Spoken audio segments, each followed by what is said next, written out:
Nice one for clicking on this video. If you want even more reaction to that press conference that you're about to watch, you can come over to Redmen Plus. Go to redmenplus.com and sign up as either a club captain or a club legend, and you can watch my reaction to Jurgen Klopp's press conference. Now let's get right into the video.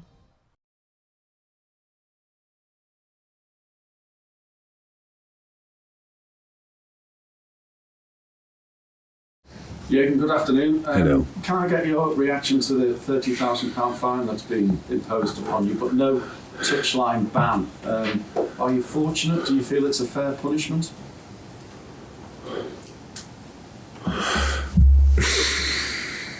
So I know what I said, and I know that saying that, but from a further distance and with a different face, it would have been completely fine.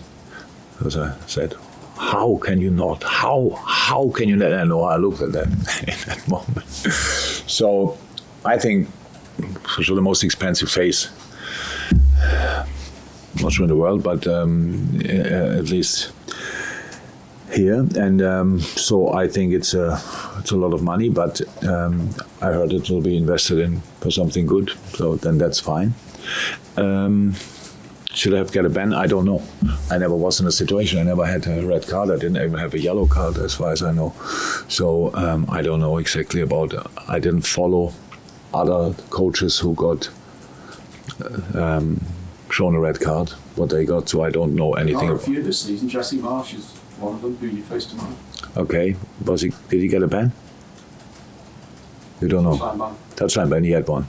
Yes. Oh, okay. So then I'm the wrong person that you should ask. I have no idea about what the usual things are. I had a touchline ban years ago in the Champions League with Dortmund.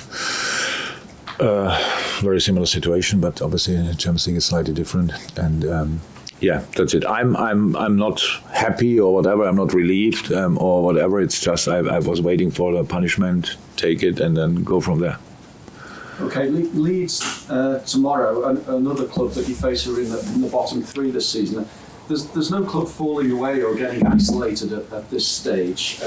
It's a league that's quite bunched together. Do you feel it's a bit more of a competitive Premier League this season? For different reasons, I didn't think about the general situation of the Premier League. Now, for a while, I was more busy with thinking about us. Don't know 100%, but I saw Leeds now. I saw them anyway playing, but now I saw the last three games, and I have to say there's a massive difference between the results they got and the performance they put in. Massive. It's a typical game where you look at the last 4, 5, 6 games where they didn't get a real result, and you think, oh, they're in a bad moment. Then you watch the game and you think, oh, actually they're in a good moment. They just don't bring it over the line. And caused everybody massive problems, everybody. And so that's the Leeds I prepare for. And about the league and the moment, honestly, but the situation more competitive. City is not running away. That makes it obviously already more competitive. There's not only 2 teams or 1 team up front. There are 3, 4, 5 teams up front. My problem with that is only that we are not one of them. So apart from that, I don't look at other clubs apart from when we play them, what we do now against Leeds. Can I ask you about Jordan Henderson and Thiago? How are they ahead of tomorrow? With Henry, we have to wait a little bit. So it's a knock. For me, it was a bit stiff yesterday. Didn't have only treatment yesterday, so we'll see how it will be today. I expect him to be okay, to be honest. And Thiago's back. Good. Yeah. Naby Keita, any nearer to Naby not. Naby not. Squad now? No, not yet. Just want to invest of them just in case. It's good. Joel? No, he will not be back. He's here training, but rehab. Diogo? No, you don't have to ask for Diogo for a while, yeah. And not for Luis for a while, yeah. Good. You were saying about how Leeds do but don't quite do enough. I think they've got the really high XG, but they don't manage to put the balls in the back of that. And if games... You didn't say something, No. If games finish at half time, though, and I know that they don't finish at half time, but if they did, Bournemouth, Leeds, and Liverpool would all be at the bottom of the Premier League. What does that tell us? Wow. don't know what it tells you about Bournemouth and Leeds, to be honest. But our story, now we had only now an interview with a colleague of yours, and it's about this. Being 1-0 down all the time. We still get asked about these things. It didn't happen now always, but it happened from time to time. That's one of the reasons why we probably are there. Thank God the game is 90 minutes. So another subject I'm not really in. It's an interesting question, but it's a question I probably should think a little bit longer about before I answer it. You cannot shoot, unprepared for that. But our situation is clear. So I think you can see it in different ways. Around the Nottingham game, we had quite a few positive performances and results, but we cannot ignore the Nottingham game as well. The Nottingham game was difficult for reasons I had no idea that we will face them, the situations when we had the press conference before the Nottingham game. So I'm sitting here now like a man when you asked me who can play, and I couldn't tell you because a lot of things can happen obviously overnight, and that's it. And we didn't. I don't think you should only win the games where you're really outstanding. And we're obviously not outstanding in Nottingham, but it was a game I think we should have won anyway. So, but we didn't. And but around that, the reaction in the games from the boys was really good. In difficult moments, overcoming now the difficulties against Ajax in the beginning is a very important thing for a development, and that's what we are doing. And now we have to see who is available for tomorrow, build a team. Line up maybe in a different system again and go from there. Whoever is available, my job is to bring the boys in the best possible position for them, not to play the system I always played or liked the most or whatever, and that's what we are trying in the moment, and it worked out a couple of times now, and we have to keep going like this. Thank you. Welcome. Yeah, at the start of the month, you were asked about Darwin Núñez and struggling to settle in the squad and the team. Do you feel that this has been a really good month for him? He's starting now to settle and the difference see what he's going to bring in the future. Yeah, of course it's a massive step, but it's like this. The problem is not that the boys need extra long to settle or whatever, but there are different situations for the players and for specific players. And Darwin came here after a short break after in the summer, arriving in Asia, don't speak a word, and being young, and Liverpool is a big club, and it's a big step for him, and he was expensive, all these kind of things, and all of a sudden you play the first game and everybody's looking at you. It's like the whole place is dark and there's only one light and it's a spot on you. You have to deal with that. We all expect them to deal immediately with it. Be prepared. What did you cost that? Okay, you have to be prepared, but it's not like this. So that's the start. So trying to get fit step by step with new training, with new different things in training, different demands, all this kind of thing. And then you start pretty well against City, who coming on, scoring an important goal in the next game. Yeah, but not the next game. The next game you score. Did he? Fulham, yeah. And then you have a red card. Feel embarrassed for himself. He did that definitely. How everybody would react like this, and then you are from not being 100% confident, getting a knock like this is not cool. But you can blame nobody else for it because you did nobody else. So and then you have to start new. For all these things, his numbers are incredible, to be absolutely honest. And if you spoke now about how you say XGs of Leeds, what is it? Yeah. I'm pretty sure his XGs are pretty high as well. So he had a few chances which he missed, but he scored as well. So and he's involved in a lot of finishing moments, a lot of things, and the steps he's making are really big, and that means automatically that he settles in more and more. It's been a good month, hasn't it? It is. I could have said that. Yeah. It was a great month. Cut out all the rest. It was a great month for him. Brilliant. Yeah, thank you. Mike? Yeah, again, just to continue the theme on Darwin Núñez. And he had a great month. Fantastic 4 weeks it's been for him. He appears now to develop in terms of his confidence. And how good can he get to? Nobody knows. He doesn't know. Nobody knows. There's a lot that is so exciting. It's so exciting. But he has to stay fit.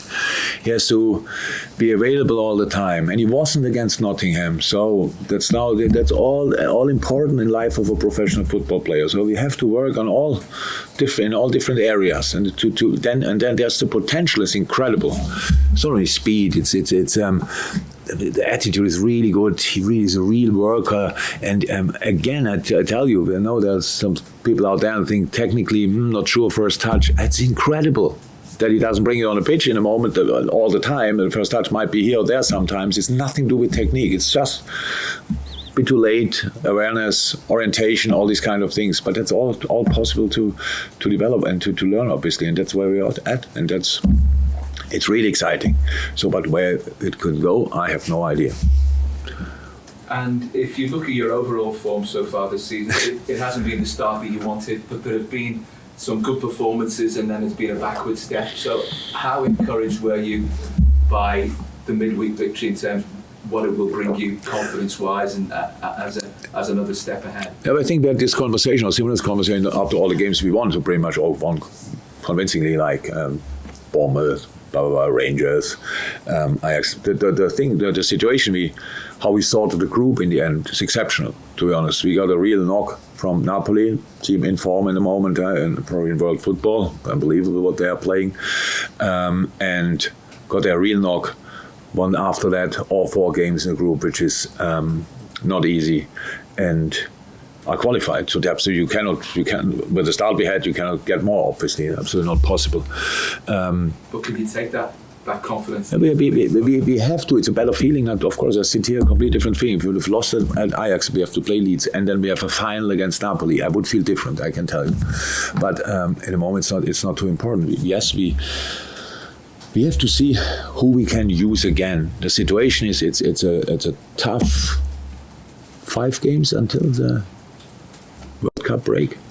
Well, for us, all super important. They are, and so that's all I'm talking about. And then there's a long break, and then we'll see how we get back and come back, and how others come back, and these kind of things. A long season, but we have to create a basis for the time after, and we have to do that with 3 games in the league, which are all difficult. I can find an easy one, and afterwards we are then the first after the World Cup break. We're the first who face Unai Emery with Aston Villa. We have no idea what they will do until then. So great. And that's our situation. So I'm not too much interested. The moment is okay. We are ready to fight again. I hope the people are ready to fight again. It's 7:45 Saturday night. Great time to play a football game. And I hope everybody is in the right shape, and let's go for it. Thank you. Any more for the Open? Jurgen, just check the situation with Arthur Vella. Is he doing his rehab here, or is he back in Italy? What's the... He's here. He's here. And will he stay here for you still see him having a part to play in the second half of the season? It's a long-term injury. There's nothing. Yeah, when he's back, then we'll think about it again. But it's in the moment, it's too far away to make.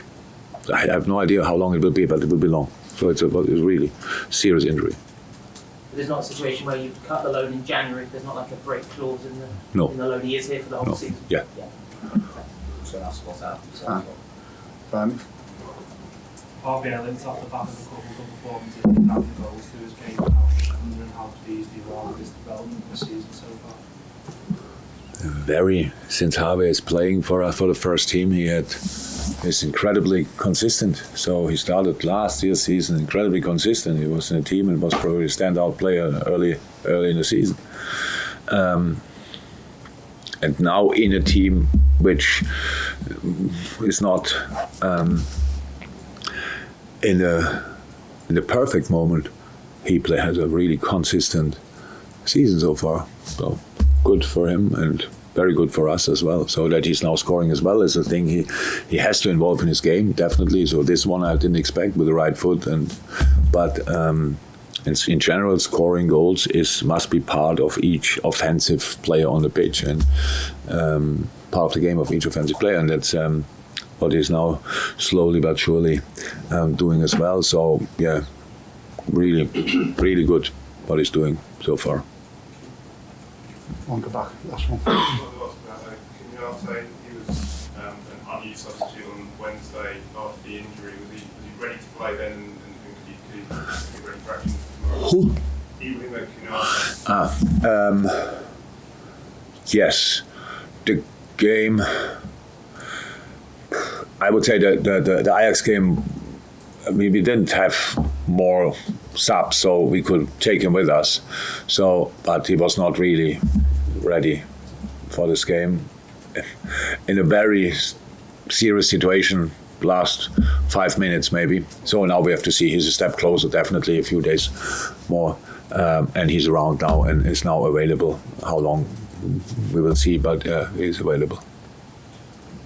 Thank you for watching that video. We all love Jurgen Klopp, don't we? So why don't you go over to redmenplus.com, sign up as a club captain or club legend, and you can get my reaction to our beloved manager, Jurgen Klopp. So yeah, head over there, sign up, and get the press conference reaction show. Nice one. Have a good day.